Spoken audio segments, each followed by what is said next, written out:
This example comes out of section 9.1, rational functions and transformation. Okay, this example out of 9.1 is kind of our word problem example, and rather than write a massive paragraph here, we've got yearbooks to be printed.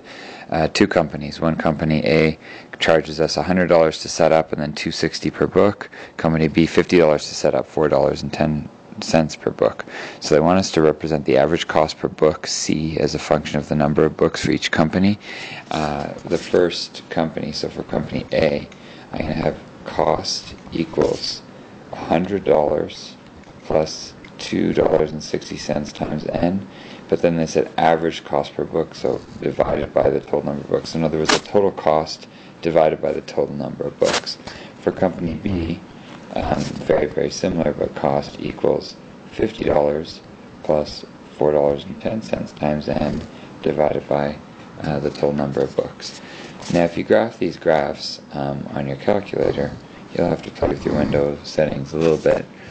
You do get asymptotes for both at x equals 0, and you'll get some kind of a curve that goes here, here, and down here, and down here.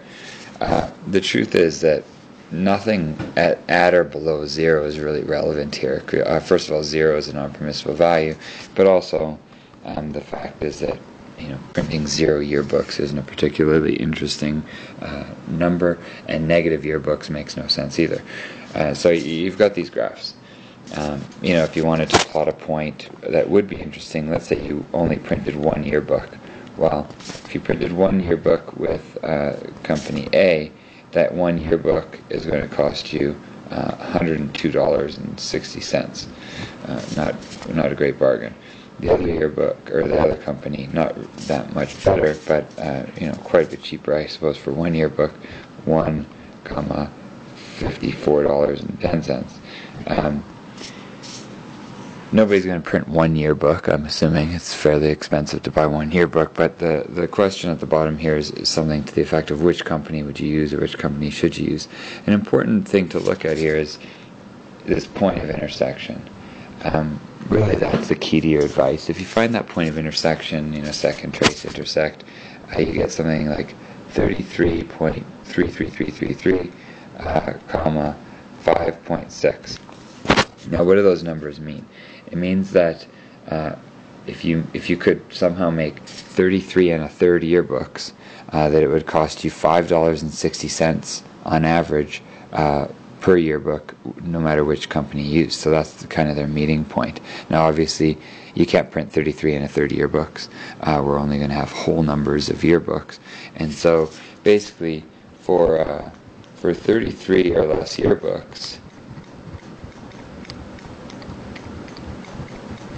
it's going to be cheaper for you to use company B.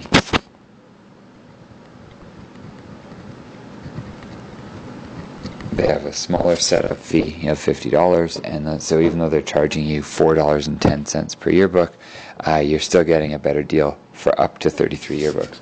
Now, for 34 or more, you should use company A, because even though they've charged you $100 setup fee, the fact that they're charging so much less per book means that you catch up quite quickly at 34 yearbooks. So most schools, even our small school, is going to print way more than 34 yearbooks. So we would definitely, all else being equal, choose company A. Schools that print thousands of yearbooks obviously would choose company A. I suppose if a class was making a yearbook and we're only making 10 of them or something, company B would be the choice for them.